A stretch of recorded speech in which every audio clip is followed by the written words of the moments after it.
Hello everybody, क्या हाल है भाई आप लोगों के। देखिए, excretory product and there elimination के सेकंड नंबर के पार्ट में आप लोगों का बहुत बहुत स्वागत है। Most welcome. सभी लोग रजिस्टर निकाल के बैठ जाएं। चलिए सभी लोग रजिस्टर निकालो अपने अपने। चलिए देखिए, एक्सक्रीटरी सिस्टम क्या होता है। वे अंग जो एक्सक्रीशन में हेल्प करते हैं, उत्सर्जन में हेल्प करते हैं, उनको मैंने क्या कहा था, उत्सर्जी अंग कहा था। और उत्सर्जी अंग यानी एक्सक्रीटरी ऑर्गन मिलकर जिस सिस्टम का निर्माण करते हैं उसको एक्सक्रीटरी सिस्टम यानी उत्सर्जी तंत्र कहा जाता है। क्या कहा जाता है? उत्सर्जी तंत्र के नाम से जाना जाता है। तो सिंपल सी मतलब है, इसकी डेफिनेशन यदि आप देना चाहते हैं तो दे सकते हैं। चलिए, वे ऑर्गन जो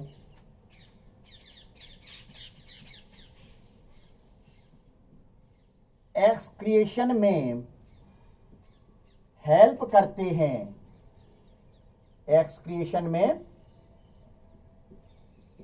हेल्प करते हैं। मैं अब ये नहीं बताऊंगा कि एक्सक्रिएशन क्या होता है। देखिए फर्स्ट पार्ट देखिए आप, ठीक है ना। वे ऑर्गन जो एक्सक्रिएशन में हेल्प करते हैं उन्हें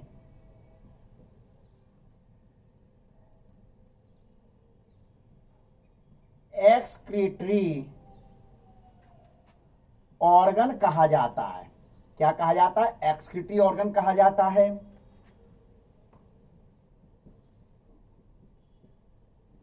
ठीक है। और एक्सक्रीटरी ऑर्गन मिलकर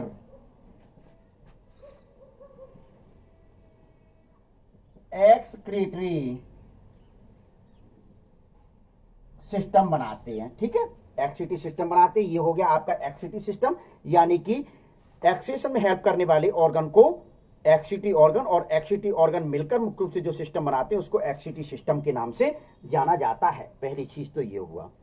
इसका ओरिजिन एम्ब्रियो लेवल में किस लेयर के द्वारा होता है? एम्ब्रियो लेवल में 3 लेयर मैंने आपको बताई थी। कौन कौन सी लेयर बताई थी? सीधे सीधे फर्स्ट जो लेयर होती है वो उसको एक्टोडर्म कहा जाता है, सेकंड जो होती है मेजोडर्म होता है, और थर्ड जो होती है वो कौन सी होती है? एंडोडर्म होती है। तो देखिए, इसका ओरिजिन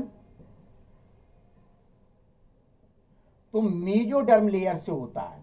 कैसे होता है? मेजोडर्म लेयर से होता है। किसका? एक्सक्रीटरी सिस्टम का। लेकिन एक्सक्रीटरी सिस्टम में एक ऑर्गन होता है जिस ऑर्गन को यूरिनरी ब्लैडर कहा जाता है।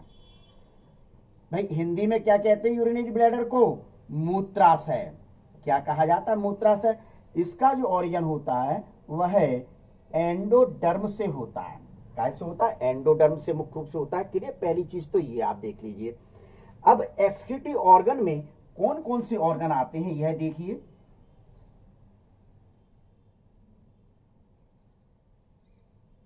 कौन कौन से ऑर्गन होते हैं एक्सक्रीटरी ऑर्गन में? वन पेयर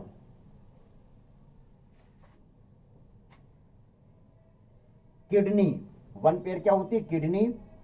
वन पेयर क्या होता है?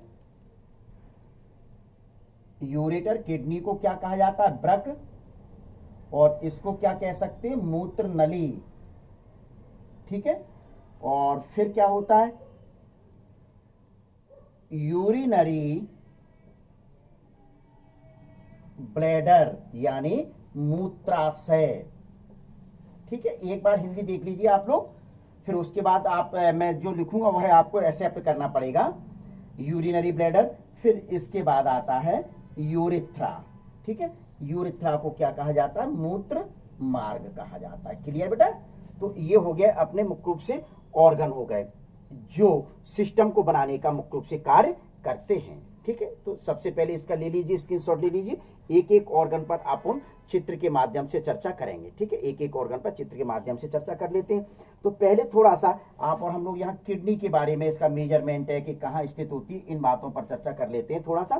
तो देखिए, इसकी जो लंबाई होती है किडनी की जो लंबाई होती है वह 10 to 12 सेंटीमीटर के लगभग होती है। कितनी होती है? 10 to 12 सेंटीमीटर के लगभग होती है। चौड़ाई जो होती है, चौड़ाई मुख्य रूप से 5 to 6 सेंटीमीटर के लगभग होती है। और जो मोटाई होती है, यह मोटाई 3 to 4 सेंटीमीटर के लगभग होती है। इसमें जो वेट होता है, क्या वजन, क्या वजन जो होता है वह मेल में वजन अलग होता है, फीमेल में मुख्य रूप से अलग होता है। तो ऊपर मेल है और नीचे फीमेल लिखा हुआ है। तो देखिए इसमें 150 ग्राम वेट होता है और फीमेल में 135 ग्राम वेट होता है किडनी में। क्या 135 ग्राम वेट होता है किडनी में, ठीक है। तो ये सिचुएशन से अब इसकी पोजीशन देख लीजिए, स्थिति देख लीजिए कहाँ स्थित होता है। एब्डोमिनल कैविटी में, एब्डोमिनल कैविटी में मुख्य रूप से स्थित होती हैं किडनियां दोनों। वन पेयर है तो यानी एक जोड़ी है तो दो हो गई किडनी। बहुत ही महत्वपूर्ण भाग है, इसमें यूरिन का फॉर्मेशन किया जाता है, यानी कि ह्यूमन में मेन एक्सक्रीटरी ऑर्गन या एक्सिटी ऑर्गन के रूप में जो जाना जाता है वह किडनी होती है। क्या होती है? किडनी होती है, यूरिन फॉर्मेशन का कार्य करती है। तो ये जो है एब्डोमिनल कैविटी में डोर्सल अयोटा के दोनों साइड में, क्या देख लीजिए थोड़ा सा मैं आपको बता देता हूं। देखिए इधर इधर स्थान है, ये क्या है? डोर्सल अयोटा है। डोर्सल अयोटा के ये एक साइड में किडनी और दूसरी साइड में ये किडनी, यानी दोनों किडनी मुख्य रूप से डोर्सल अयोटा के साइड में स्थित होती है। राइट किडनी, जो लेफ्ट किडनी होती है, ये वाली किडनी कौन सी किडनी है? लेफ्ट किडनी है। कौन सी किडनी है? Left kidney. इसकी जो पोजीशन होती है वह T12 से L3 तक होती है। T12 से L3 तक होती है, अर्थात इसकी वास्तविक पोजीशन जो होती है वो थोरेसिक वर्टिब्रा से लंबर वर्टिब्रा। थोरेसिक वर्टिब्रा की कौन सी वर्टिब्रा? 12वें नंबर की जो वर्टिब्रा होती है वहां से इसकी शुरुआत होती है और लंबर वर्टिब्रा के 3 नंबर की जो वर्टिब्रा होती है वहां तक होती है। अब वर्टिब्रा ये क्या आ गई? अपना ये जो वर्टिबल कॉलम है, रीढ़ की हड्डी जिसको कहा जाता है, कौन सी कहा जाता है? रीढ़ की हड्डी। पहले नंबर की गर्दन में जो होती है वो सर्वाइकल वर्टिब्रा होती है, सर्वाइकल कशेरुकाएं होती हैं। फिर दूसरे नंबर की वक्ष कशेरुकाएं होती है, यानी थोरेसिक वर्टिब्री होती हैं। तो थोरेसिक वर्टिब्री की कौन सी? 12वें नंबर की वर्टिब्री से और लंबर की तीसरे नंबर की जो वर्टिब्री होती है वहां तक मुख्य रूप से ये स्थित होती है। लेफ्ट किडनी की सिचुएशन है। लेकिन राइट किडनी जो होती है वह राइट किडनी के ऊपर यहां क्या पाया जाता है? लिवर पाया जाता है। लिवर की स्थिति के कारण लिवर इस प्लेस पर स्थित होता है, इस कारण से मुख्य रूप से राइट किडनी जो होती है वह थोड़ा नीचे स्थित होती है। क्या कहां स्थित होती है? राइट किडनी मुख्य रूप से थोड़ा नीचे स्थित होती है। पहली चीज ये क्लियर।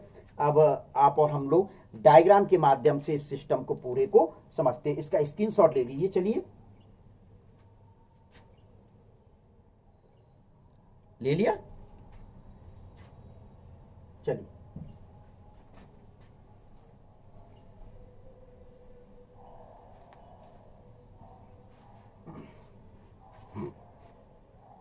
देखिए, तो थोड़ा सा डायग्राम को आपको समझना पड़ेगा क्योंकि डायग्राम हैंड मेरा बहुत अच्छा है। आप समझ गए? इसका जस्ट अपोजिट कर दें। अब मैं अपने आप को बुरा तो नहीं कह सकता ना, तो इसका जस्ट अपोजिट करें जरा। देखिए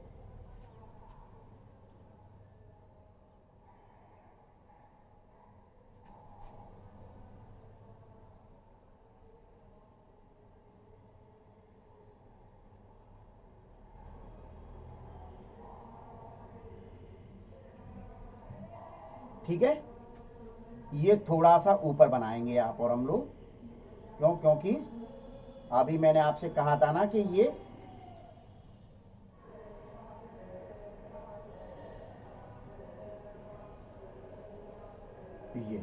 ये थोड़ी सी मैंने ऊपर बना दी क्योंकि लेफ्ट किडनी जो है वास्तविक पोजीशन पर है और राइट किडनी लिवर की उपस्थिति के कारण थोड़ा नीचे स्थित होता है। ये मैं आपको पहले ही बता चुका हूं, ठीक है ना। देखिए इससे मैं,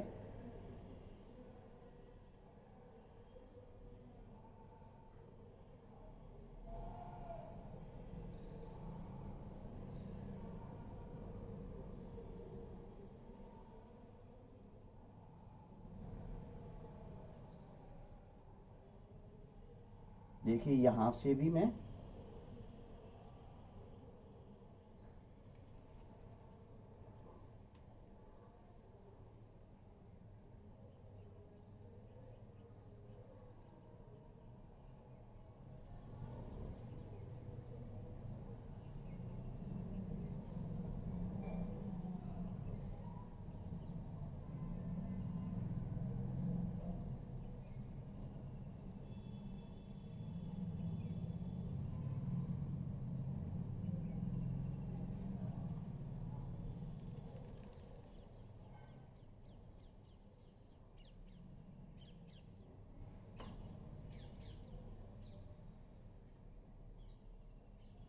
देखिए ये आ गया क्या, इसका डायग्राम। ठीक है,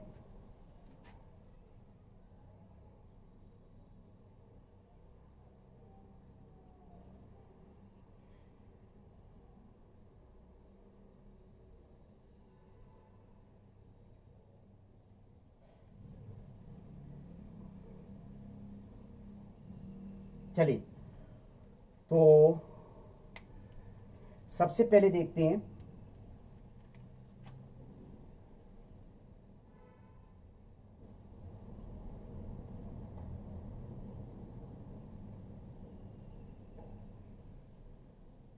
ये, और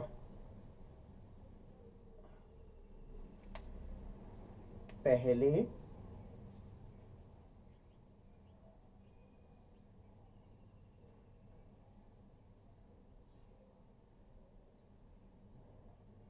ठीक है, ये प्रवेश कर रही हैं और ये इसी प्रकार से ये देखिए, ये ब्लू कलर की मैं लेके आ रहा हूं, स्पष्ट तौर पर अलग अलग कर रहा हूं इस वजह से।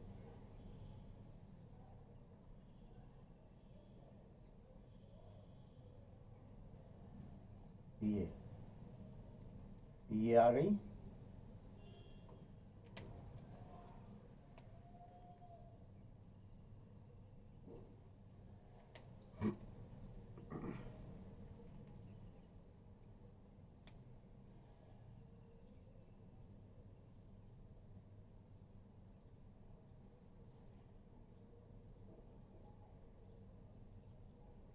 इसको कहा जाता है डोर्सल अयोर्टा। ये जो आपके बनाया हुआ मैंने, ये डोर्सल अयोर्टा के दोनों ओर ये जो किडनी है, ये किडनी आपकी लेफ्ट किडनी है, और ये वाली जो किडनी है वह राइट किडनी है। मैंने इन शॉर्ट लिख दिया, आपको कई बार मैं बता चुका। आर के मतलब राइट किडनी और एल के मतलब left kidney. Clear? Left kidney liver की प्रेजेंस के कारण थोड़ा सा नीचे स्थित होता है, जबकि लेफ्ट किडनी जो होती है उसकी सिचुएशंस कौन सी होती है? R12 से L3 तक। कहां होती है? R12 से L3 तक होती है, अर्थात थोरेसिक वर्टिब्रा के 12 नंबर की वर्टिब्रा से लंबर वर्टिब्रा की 3 नंबर की वर्टिब्रा तक मुख्य रूप से स्थित होती है। पहली सिचुएशन सी है। दूसरी चीज मुख्य रूप से इसके लिए जान लेते हैं, अपन स्ट्रक्चर तो बाद में पढ़ेंगे। इसके चारों ओर क्या, ये जो किडनी होती है, किडनी की जो आउटर लेयर, जो किडनी के चारों ओर जो लेयर पाई जाती है, ये लेयर मुख्य रूप से क्या कहलाती है? रीनल कैप्सूल कहलाती है। क्या कहलाती है? रीनल कैप्सूल कहलाती है। ठीक है, तो ये काय की बनी होती है? कनेक्टिव टिश्यू की बनी होती है। देखिए ब्लैक है तो ब्लैक से ही मैं इंडिकेट करूं, ये वाली जो लेयर है इसको क्या कहा जाता है? रीनल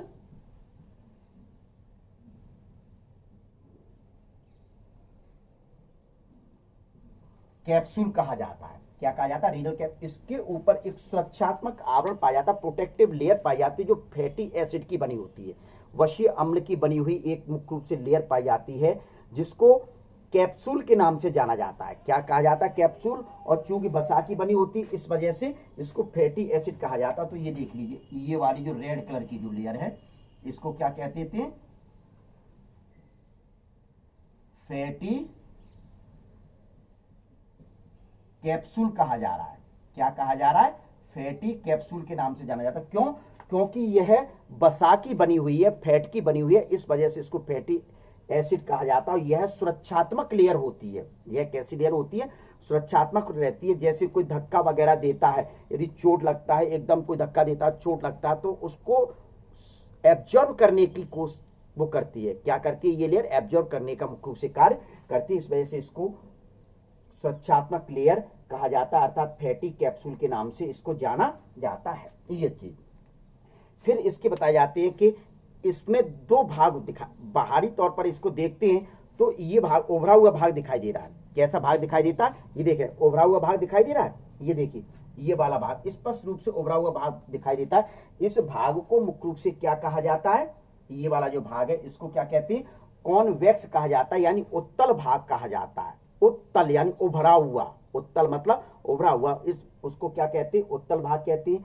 यदि इसके अंदर भाग देखते दूसरा भाग, तो ये गड्ढा होता, दिखाई दे रहा है, ये गड्ढे वाला भाग दिखाई देता है, जिसको हाइलम कहा जाता है। इस गड्ढे वाले भाग को क्या कहा जाता है? देखिए ये वाला जो भाग है इसको हाइलम कहा जाता है। इस हाइलम वाले भाग से 3 संरचनाएं पास होती हैं। इस हाइलम वाले भाग से 3 संरचनाएं पास होती हैं।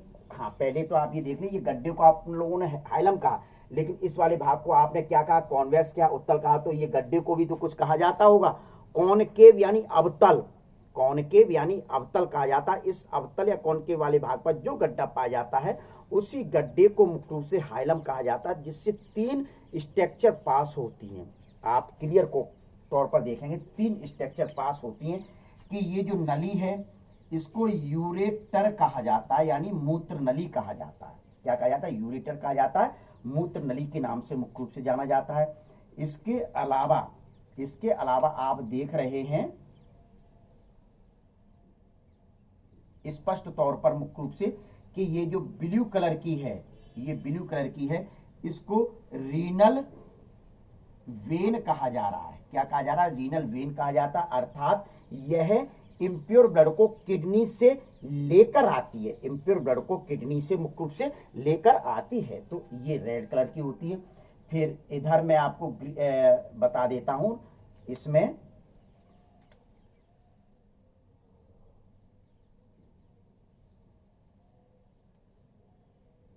क्या, इधर ये बता देता हूं, ये वाली जो है रेड कलर की आप देख रहे हैं, इसको रीनल वेन कहा जाता है। क्या कहा जाता है? रीनल वेन तो ये हो गई इम्प्योर ब्लड को, इसको रीनल आर्टरी कहते हैं। क्या कहते हैं? रीनल आर्टरी के नाम से जाना जाता है। अर्थात मैंने क्या बोला? 3 स्ट्रक्चर पास होती हैं। कौन कौन सी स्ट्रक्चर? यूरेटर किडनी में बने मूत्र को लेकर मुख्य रूप से मूत्राशय तक आते हैं, ये पहली। दूसरी मुख्य रूप से कौन सी बताई जाती है? जो प्योर ब्लड को ले जाती हैं, जिनको क्या कहा? रीनल आर्टरी कहा। क्या कहा? Renal artery. अब प्योर ब्लड में क्या पाई जाती है? ऑक्सीजन पाई जाती है। तो किडनी के जो सेल्स हैं वहां मुख्य रूप से क्या होगा?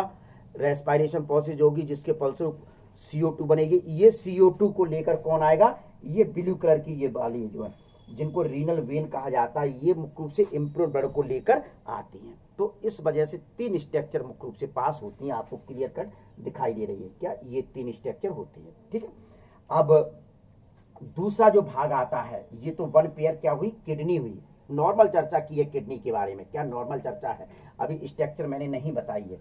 तो सबसे पहले मुख्य रूप से स्ट्रक्चर क्यों नहीं बता रहा मैं, पहले पूरे इन सिस्टम पर चर्चा करना चाह रहा हूँ, सिस्टम ऑर्गन पर चर्चा कर रहा हूँ। और इसकी जो किडनी की स्ट्रक्चर वो अभी जस्ट नाउ अभी मैं बताऊंगा थोड़ी सी। अब आता है दूसरा जो ऑर्गन है 1 पेयर जो पाया जाता है, जिनको यूरेटर या मूत्र नली कहा जाता है। किडनी में बने यूरिन को ये लेकर मूत्राशय तक आते। किडनी में बने यूरिन को लेकर ये मुख्य रूप से कहाँ आते? मूत्राशय तक मुख्य रूप से आते हैं। ये देखिए ये कहां से निकल रहे हैं कि जो अवतल वाला भाग है, कॉनकेव वाले भाग से मुख्य रूप से निकलते हैं। निकलकर मुख्य रूप से अलग अलग छिद्र, स्वतंत्र छिद्र द्वारा एक थैली जैसी संरचना होती है। इस थैली जैसी संरचना को क्या कहा जाता है? मूत्राशय या यूरिनरी ब्लैडर। क्या कहा जाता है? यूरिनरी ब्लैडर में आकर मुख्य रूप से अलग, विशेष ध्यान रखें एक छिद्र द्वारा नहीं खुलते, अलग अलग छिद्र द्वारा आकर मुख्य रूप से यूरिनरी ब्लैडर में खुलते हैं। तो ये हो गया आपका क्या? यूरेटर। क्या हुआ? यूरेटर। अब आप और हम लोग चर्चा करते हैं यूरिनरी ब्लैडर। तो यूरेटर जिस संरचना में खुली हुई सैकलाइज संरचना थी, थैले जैसी संरचना थी। क्या सैकलाइज संरचना थी? थैले जैसी संरचना थी। तो इस थैले जैसी संरचना को ही मुख्य रूप से क्या कहा जाता है? यूरिनरी ब्लैडर कहा जाता है। तो ये लिखा हुआ यूरिनरी ब्लैडर कहा जाता है। यूरिनरी ब्लैडर की जो इनर वॉल होती है, वह इनर वॉल जो मैं बना रहा हूं, वह मुख्य रूप से काय की बनी होती है? अरेखित पेशियों की बनी होती है। काय की बनी होती है? अरेखित पेशियों की, यानी स्टिप्ड मसल्स की बनी होती है। इधर नहीं, इधर तो आपके अभी किडनी बनाऊंगा। तो ये वाली जो लेयर है, जो ब्लू कलर की मैं लेयर बना रहा हूं, तो ये काय की बनी होती है? अनस्ट्रिप्ड मसल्स की।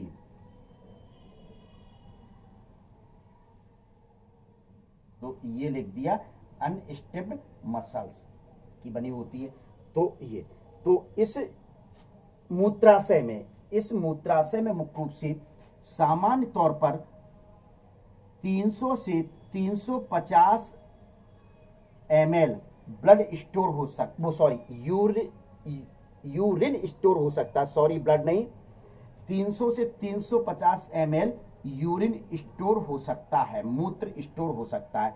लेकिन जब बहुत सारे लोग मीटिंग होती हैं, बस में बैठकर जा रहे हैं, या कोई ऐसी कंडीशन है कि जहां टॉयलेट नहीं कर पा रहे हैं, तो उस स्थिति में मैक्सिमम मुख्य रूप से 800 से 850 ml तक यूरिन को स्टोर किया जा सकता है। लेकिन ये स्थिति खतरनाक हो सकती है, अतः आवश्यकता इस स्थिति पर नहीं आनी चाहिए, विशेष ध्यान रख लें। 800 से 850 ml, 800 से 850 ml यूरिन को इकट्ठा करने की कोशिश ना करें, बिल्कुल भी कदापि। जो सामान्य तौर पर मुख्य रूप से जो यूरिन भरा जाता है 300 से 350 ml, इसी पर ही कंट्रोल आप करते रहें। तो सबसे पहली चीज ये, तो जैसे ही इसमें मूत्र भरता है, जैसे ही मूत्र किसमें, ये यूरिनरी ब्लैडर होता है, इस यूरिनरी ब्लैडर में धीरे धीरे एकत्रित होता है। 300 से 350 ml एक साथ तो एकत्रित हो नहीं जाएगा, क्या धीरे धीरे मूत्र बनेगा किडनी के द्वारा, और वह आकर इससे होते यहाँ बन रहा है, यहाँ होते हुए धीरे धीरे इसमें आ जाएगा। तो धीरे धीरे एकत्रित होता चला जाता है। तो इनकी जो मसल्स होती है वो मसल्स कॉन्स्ट्रिक्ट होने लगती है, संकुचित होने लगती है, जिसके कारण मुख्य रूप से एहसास होता है कि इस थैली में कुछ भरा हुआ बाहर निकाल दिया जाए। अब थैली में क्या भरा हुआ है, थैली में क्या भरा हुआ है, यूरिन भरा हुआ है, मूत्र भरा हुआ है। तो इस मूत्र को मुख्य रूप से एक पेशीय नली द्वारा, मस्कुलर जो नली होती है, इस नली को मुख्य रूप से क्या कहा जा रहा है, यूरिथ्रा। क्या कहा जाता है, यूरिथ्रा कहा जाता है, या मूत्र मार्ग कहा जाता है। इसको मूत्र मार्ग द्वारा मुख्य रूप से बाहर निकाल दिया जाता है। क्लियर, ये यूरिथ्रा, ये जो यूरिथ्रा होता है, ये यूरिथ्रा फीमेल में 4 सेंटीमीटर, फीमेल में कितना होता है, 4 सेंटीमीटर। तो यहां लिख दूं, नहीं तो कंफ्यूजन हो जाए। फीमेल में 4 सेंटीमीटर और मेल में 20 सेंटीमीटर। मेल में कितना होता है, 20 सेंटीमीटर के लगभग मुख्य रूप से होता है। पहले ये यूरिथ्रा के ओपनिंग पर, यूरिथ्रा के खुलने के स्थान पर मुख्य रूप से एक छिद्र पाया जाता है। क्लियर, एक देख लेना सभी लोग, एक छिद्र पाया जाता है। इस छिद्र पर 2 प्रकार की पेशियां होती है, एक बाहर होती है, एक अंदर की साइड में पेशी होती है। बाहर की जो पेशी होती है जिसको एक्सटर्नल स्फिंक्टर मसल्स कहा जाता है, और अंदर की जो पेशी होती है उसको इंटरनल स्फिंक्टर मसल्स कहा जाता है। क्या कहा जाता है, तो बाहर की तरफ की पेशी को एक्सटर्नल स्फिंक्टर मसल्स और अंदर की पेशी को इंटरनल स्फिंक्टर मसल्स कहा जाता है। जो बाहर की पेशी होती है जिसको एक्सटर्नल स्फिंक्टर मसल्स कहा जाता है, ये पार्शियली वॉलेंट्री होती हैं, ये पार्शियली वॉलेंट्री मसल्स होती हैं, यानी कि आंशिक रूप से इनको खोला जा सकता है अपनी इच्छा के अनुसार। वॉलेंट्री मतलब अपनी इच्छा के अनुसार रूप से, आंशिक रूप से इनको खोला जा सकता है। तो इतना आपको किसमें पढ़ना है, अपने सिस्टम में पढ़ना है। किसमें पढ़ना है बेटा, सिस्टम में पढ़ना है। और चाहे तो मुख्य रूप से इसको डायग्राम के द्वारा मैं किडनी को अब लेकर आ रहा हूं। देखिए किडनी के एलएस को देखते हैं, एलएस यानी लॉन्गिट्यूडनल सेक्शन।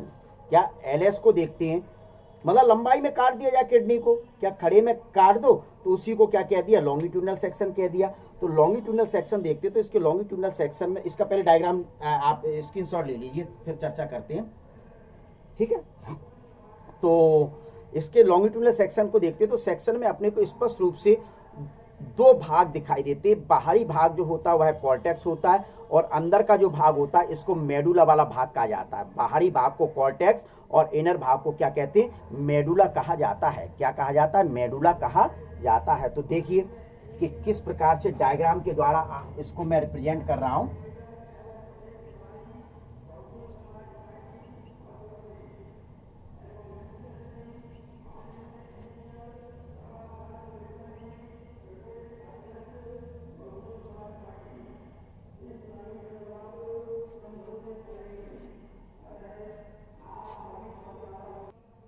देखिए तो ये जो है आउटर साइड है, इस आउटर साइड को कॉर्टेक्स कहा जाता है, क्या कहा जाता है, कॉर्टेक्स कहा जाता है। और ये है मिडिल साइड, इसको मेडुला कहा जाता है, मध्य भाग। ठीक है, मेडुला कह दिया गया। तो मेडुला वाले भाग में, मेडुला वाले भाग में 8 से 16 की संख्या में त्रिभुज के आकार की ट्राइएंगल शेप में मुख्य रूप से क्या कुछ संरचनाएं पाई जाती। इन संरचनाओं को पिरामिड कहा जाता है। तो देखिए क्या,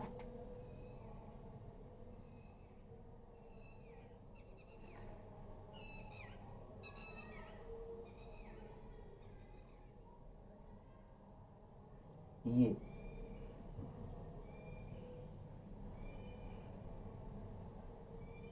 मैं पिरामिड बना रहा हूं। ठीक है,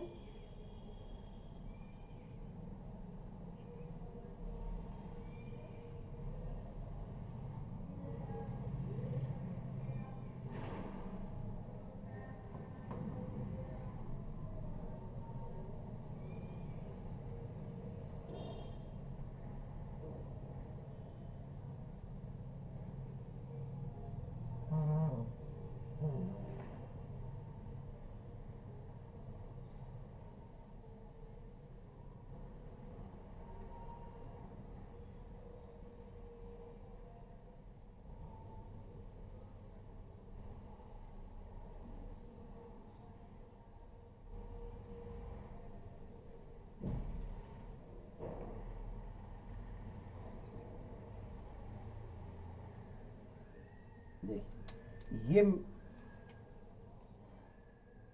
कितनी संख्या में पाई जा रही है, 8 से 16 की संख्या में। आपके सामने सिर्फ 6 बनाई गई हैं। इन्हीं स्ट्रक्चर को क्या कहा जाता है, ब्लू कलर की है ये स्ट्रक्चर, क्या कहलाती है, पिरामिड कहलाती है। क्या कहला रही, पिरामिड कहला रही। और किस भाग में पाई जाती, मेडुला वाले भाग में पाई जाती। इनका जो चौड़ा वाला भाग होता है वह कॉर्टेक्स की साइड में होता है। देख लीजिए कि ये चौड़ा वाला भाग है सभी का, आपको क्लियर दिखाई दे रहा होगा, वो कॉर्टेक्स का एक साइड में। और जो नुकीला वाला जो भाग होता है, पॉइंटेड वाला जो भाग हुआ है, मेडुला की ओर होता है। क्या होता है, मेडुला की ओर मुख्य रूप से पाया जाता है। पहली चीज तो ये हुआ। इसका ये वाला जो ओवरा भाग देख रहे हैं, यह भाग क्या कहलाता है, कॉन्वेक्स कहलाता है, उत्तल कहलाता है। और जो गड्ढे वाला जो भाग, ये वाला जो भाग होता है, जिसको मुख्य रूप से क्या कहते हैं, कॉनकेव या अवतल कहते हैं। इस वाले भाग से क्या, इस वाले भाग से मुख्य रूप से क्या निकलती है, एक मूत्र नली निकल रही है। क्या निकल रही है, मूत्र नली निकल रही। देखिए मैं निकाल रहा हूं, ये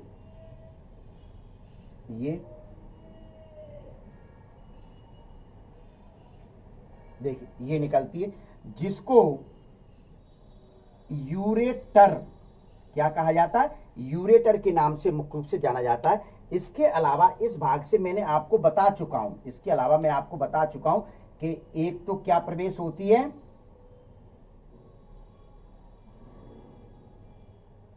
रीनल आर्टरी। क्या प्रवेश हो रही है, रीनल ब्लड को लेकर प्रवेश हो रही है। क्लियर। और दूसरी जो प्रवेश होती है वह है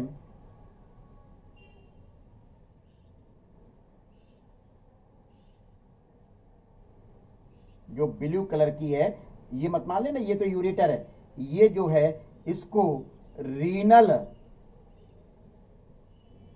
वेन कहा जाता है। क्या कहा जाता है, रीनल वेन कहा जाता है। ये ब्लड को लेकर अंदर जा रही, तो मैं सिंबल बता देता हूं, ये ब्लड को लेकर जा रही है और ये ब्लड को वापस लेकर आ रही है, और ये यूरिन को लेकर आती है। क्लियर।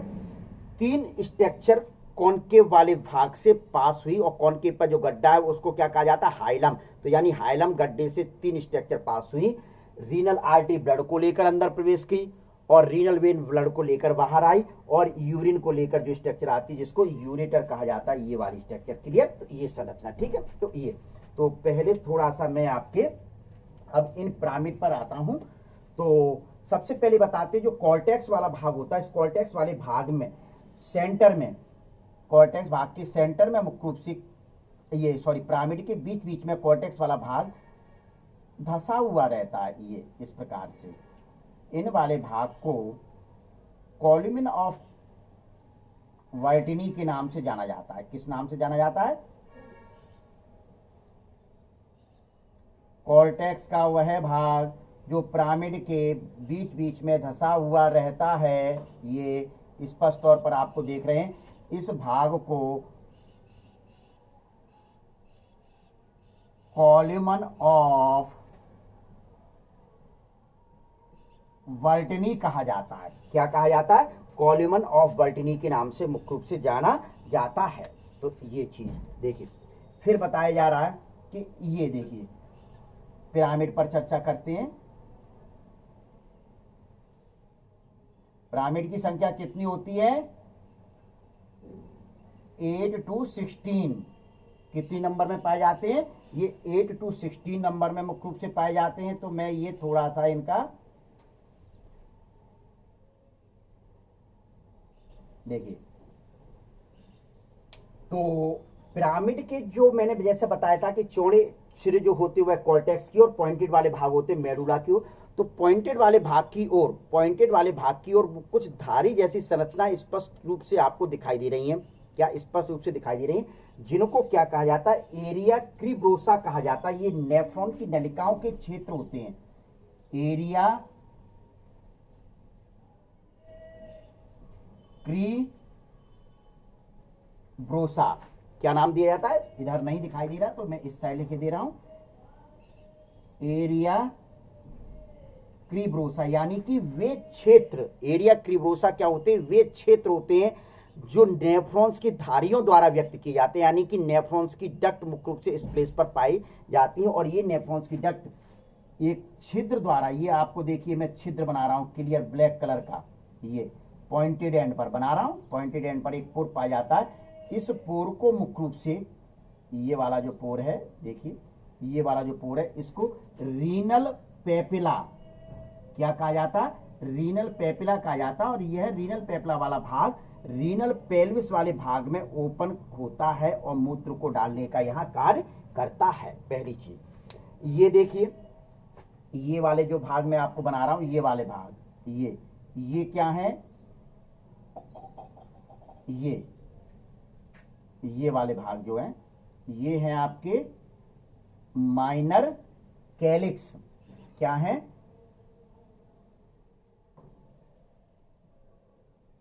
माइनर कैलिक्स वाले भाग हैं। कौन से वाले भाग हैं? माइनर कैलिक्स वाले भाग हैं। और माइनर कैलिक्स फ्यूज होकर क्या नुकीले भाग किस ओर हो गए? माइनर कैलिक्स की ओर हो गए कि नहीं हो गए? क्लियर? दूसरी भाषा में ये मेडुला वाले भाग की ओर नुकीले भाग होते हैं, नहीं तो ये बोल सकते हैं कि माइनर कैलिक्स की ओर नुकीले वाले भाग होते हैं। तो ये माइनर कैलिक्स फ्यूज होकर, यानी कि सभी के सभी माइनर कैलिक्स संयुक्त होकर, ये फ्यूज कर दिए मैंने, अब मिला दिए, फ्यूज होकर एक स्ट्रक्चर बनाते हैं जिस भाग को क्या कहा जाता है? मेजर कैलिक्स कहा जाता है। क्या कहा जाता है? मेजर कैलिक्स के नाम से जानते हैं। और मेजर कैलिक्स फ्यूज होकर जिस भाग का निर्माण करते हैं उस भाग को रीनल पेल्विस कहते हैं। क्या कहा जाता है? रीनल पेल्विस कहते हैं। अर्थात यूरेटर का प्रारंभिक भाग, यूरेटर का जो प्रारंभिक भाग होता है वह प्रारंभिक भाग रीनल पेल्विस ही होता है। यूरेटर का प्रारंभिक भाग जो होता है वह भाग ही मुख्य रूप से क्या होता है? रीनल पेल्विस होता है। यूरिन कहां बना? किडनी में। किडनी की जो स्ट्रक्चरल और फंक्शनल यूनिट क्या होती? नेफ्रॉन्स। यही नेफ्रॉन्स की जो लाइन थी जिन्हें धारिया एरिया क्रीब्रोसा मैंने अभी कहा था। क्या कहा था? एरिया क्रीब्रोसा। तो स्वाभाविक है कि ये नेफ्रॉन्स में ही यूरिन का फॉर्मेशन होता है। नेफ्रॉन्स में ही मुख्य रूप से क्या होता है? यूरिन का फॉर्मेशन हुआ। यूरिन का फॉर्मेशन नेफ्रॉन्स में होकर मुख्य रूप से आया और ये रीनल पेपिला वाले छिद्र के माध्यम से रीनल पेल्विस वाले भाग में मूत्र को डालने का कार्य करती हैं। अब रीनल पेल्विस वाला भाग क्या है? यूरेटर का प्रारंभिक भाग है। तो ये मूत्र यहां से होते हुए ये देखिए ये आ रहा है, ये देखिए ये आता हुआ किस में आ जाता है? यूरिनरी ब्लैडर में आ जाता है। और यूरिनरी ब्लैडर में क्या? यूरिनरी ब्लैडर में यह मुख्य रूप से टेम्परेरी फॉर्म में, अस्थायी रूप से यहां क्या होता है? स्टोर होता है। और कितनी मात्रा में? ये मात्रा इसकी लिखी हुई है 300 से 350 ml नॉर्मल कंडीशन में मुख्य रूप से स्टोर होता है। क्लियर? और उसके बाद ये यूरिथ्रा द्वारा बॉडी से पास आउट कर दिया जाता है। तो ये आपको क्या पढ़ना है इसमें, क्या किडनी की एलएस क्या पढ़ना है, ये नीचे लिख दूं, एलएस ऑफ किडनी। जितने बार आईएमपी लिखना चाहते हो महत्वपूर्ण, उतने बार मुख्य रूप से किडनी के एलएस के ऊपर लिख सकते हैं। क्लियर? ये तो देख लीजिए, इसका स्क्रीनशॉट ले लीजिए एक बार। यदि आप और बताना चाहते हैं, इसमें एंट्री कराना चाहते हैं, तो देखिए मैं अब इनकी एंट्री करा रहा हूं, ब्लड वेसल्स किस प्रकार से इनके जाल पाया जाता है, ब्लड वेसल्स का जाल किस प्रकार से होता है। इस प्रकार से देखिए, यहां से यूं गया, यूं गया, यूं गया और यूं आ रहा है। ठीक है, ये जाल फिर इस प्रकार से जाएगा, इस प्रकार से ये पूरा ये रीनल आर्टरी आ रही है। ठीक है, रीनल आर्टरी। फिर ये जो ब्लू वाली जो है, ये ब्लू वाली मुख्य रूप से आपकी क्या है, रीनल वेन है। तो यह भी मुख्य रूप से ब्लड को कलेक्ट करती है। इम्प्योर ब्लड को इन्होंने कलेक्ट किया यूं इस प्रकार से, ये इस साइड, ये ऐसे, इस प्रकार से ब्लड को कलेक्ट करके ब्लड को लेकर, इम्प्योर ब्लड को लेकर बाहर आ जाती है। तो ये आपकी क्या है, स्ट्रक्चर है किडनी की, एलएस ऑफ किडनी। इतना आपको एलएस ऑफ किडनी में पढ़ना है। अब इसके बाद जो पार्ट थर्ड आएगा आपका, उस पार्ट थर्ड में आप और हम लोग नेफ्रॉन पर चर्चा करेंगे। किस पर चर्चा करेंगे, नेफ्रॉन पर। तो मैं आपको हिंट दे देता हूं, नेफ्रॉन क्या होती है। Functional unit, structural and functional unit of kidney are called nephrons. Clear? यानी कि किडनी या वृक्क की संरचनात्मक एवं कार्यात्मक इकाई जो है वह मुख्य रूप से नेफ्रॉन्स होती हैं। तो ले लीजिए, इसका स्क्रीनशॉट ले लीजिए।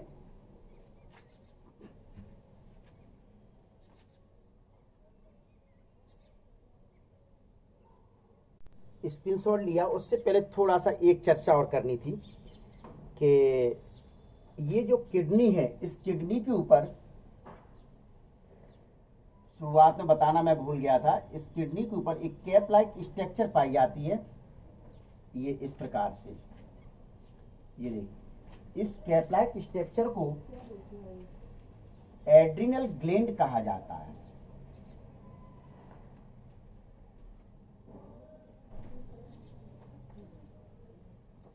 एड्रिनल ग्लैंड कहा जाता है। अब आप इसका स्क्रीनशॉट ले लीजिए।